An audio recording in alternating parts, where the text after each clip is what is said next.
안녕하세요, 여러분. 굿모닝 행정학 진행하는 여러분의 영디 최영희입니다. 오늘 휴일이죠. 하지만 휴일에 연연해하지 말고 우리 열심히 공부하는 스스로 칭찬해 줍시다. 앞으로 매번 휴일을 정말 편하게 쉬려면 시험에 합격하는 게 너무 중요하다는 거 다들 알고 계시죠? 파이팅! 힘냅시다. 자, 17번 문제부터 들어가도록 하겠습니다. 동기부여 이론에 대한 설명으로 가장 옳은 것은 맥클리랜드는 성취동기 이론을 설명하죠. 하지만 성취동기 이론은 이런 내용으로 구성되지 않습니다. 불만족을 주는 위생요인, 만족을 주는 동기 요인, 이건 허츠버그가 구분했었던 방식이기 때문에 이거 틀린 선지고요. 2번입니다. 매슬로우는 욕구 계층 이론에서 5가지의 욕구 단계를 주장을 하죠. 그래서 가장 하위 단계를 생리적 욕구라고 이야기를 합니다.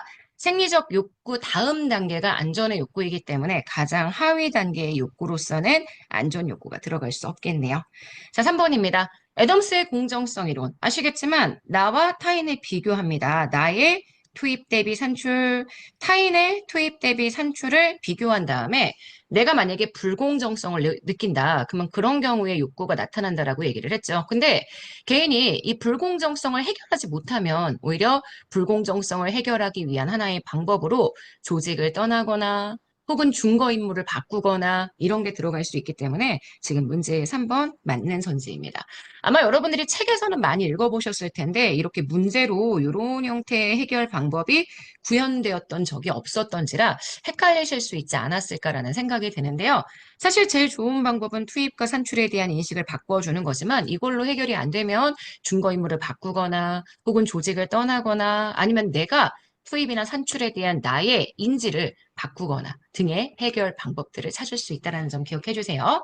4번입니다. 블룸의 기대 이론에 따르면 상위 단계의 욕구가 충족되지 않으면 하위 단계의 욕구로 퇴행할 수 있다. 요거는 엘더포의 내용이고요. 블룸의 기대 이론은 VIE 요 세 가지가 곱해지면 그게 기대감의 크기가 된다라고 얘기했던 이론입니다.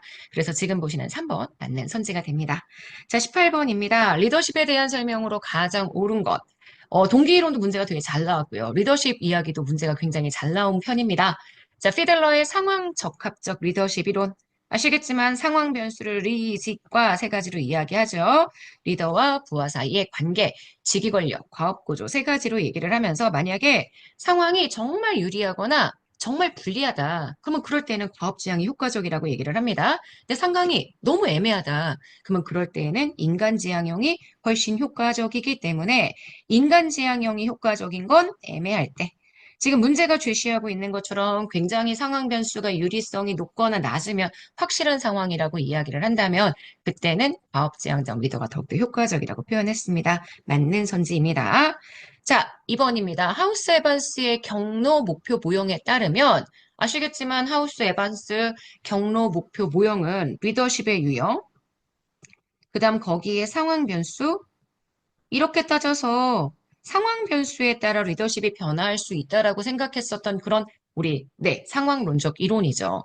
그래서 리더십도 무려 4가지의 유형으로 나누고요. 상황 변수도 부하의 특성, 과업 구조, 특과 이렇게 2가지로 나누었단 말이에요. 근데 여기 뒤에 나와 있는 이 표현, 높은 구조 중심의 행동, 조직의 구조를 굉장히 강조하는 행동. 그 다음 높은 배려의 행동을 동시에 보이는 리더십이 효과적이다라고 이야기했던 거, 요거는 오하이오 주립대학의 연구 결과였습니다. 그래서 이게 나중에 블레이커와 워튼의 제가 관리 그리드 모형에 영향을 줬다는 얘기들을 많이 드렸었거든요. 요거 하우스 에반스하고 구분하셔서 내용 정리해 주셔야 합니다. 그래서 2번 요거 X고요. 자, 변혁적 리더.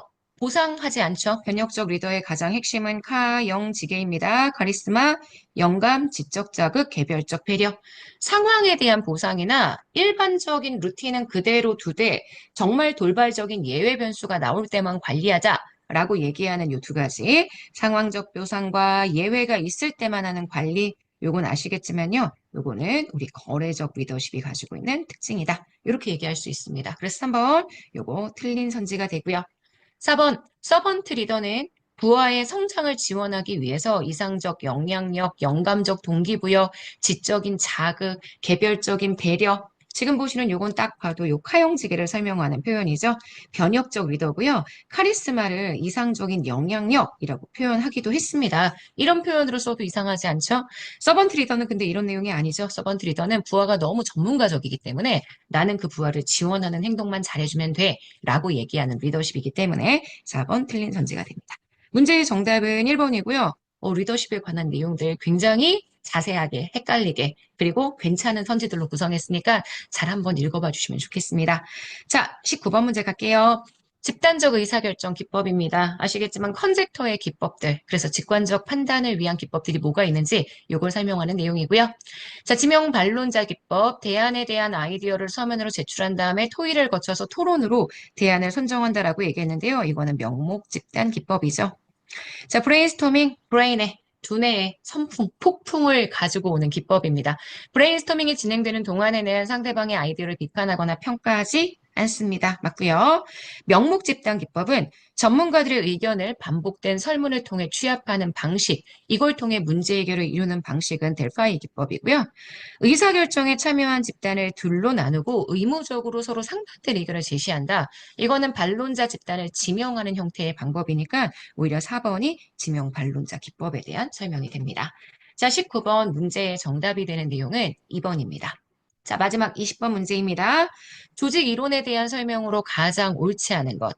자, 구조적 상황론. 아시겠지만 상황 적응적 이론, 상황 이론 다 이렇게 얘기하죠. 우리 제가 이렇게 구분하시라고 했었잖아요. 지금 여기가 환경에 대한 결정론, 여기가 임의론, 그다음 개별 조직, 조직분 이렇게 이야기를 한다면 지금 여기에 해당하는 이론입니다. 모든 상황에 적합한 유일 최선의 조직 설계나 관리 방법은 없다고 전제하는 게 구조적 상황론의 특징이고요. 거래 비용 이론은 여기죠. 조직 경제학 내용입니다. 조직이 생겨나고 일정한 구조를 가지게 되는 이유를 조직 경제학적인 설명 방식을 통해서 접근하는 방법이라고 이야기할 수 있습니다. 맞는 선지가 되고요. 3번입니다. 자원 의존 이론은 여기죠. 그래서 자원 의존 이론은 제가 의존이란 단어가 들어가 있음에도 불구하고 이거는 결정론적인 시각이다. 이 얘기 진짜 많이 했던 것 같아요. 조직을 외부 환경에 의해서 조직 구조가 결정되는 피동적 존재로 보는 환경 결정론 입장이 아니라 오히려 조직이 외부 환경적인 요소의 제약을 잘 관리자의 능력을 통해 잘 활용할 수 있다라고 보는 환경 임의론적인 관점이다. 요거 봐주셔야 돼요. 3번 그래서 X가 되고요. 4번입니다. 조직군 생태학이론은 네, 여기 있습니다. 일단 변이 우연이든 의도적이든 환경의 맥락에 적합하게끔 조직의 형태를 변화시키고요. 그러면 조직 환경이 걔를 선택해주죠. 선택해서 걔가 살아남는다면 그 형태가 보존되어서 주변 지역을 동용화시킨다라고 얘기할 수 있기 때문에 변화가 일어나는 과정을 이렇게 세 가지의 단계로 설명할 수 있다. 이렇게 얘기할 수 있습니다. 자, 문제의 정답이 되는 건 그래서 3번입니다. 자, 여기까지 오시면 우리 오늘 굿모닝 행정학 다 마무리했습니다. 오늘 하루 정말 여러분 거고요. 내일 아침에 만나도록 하겠습니다. 여러분, 안녕.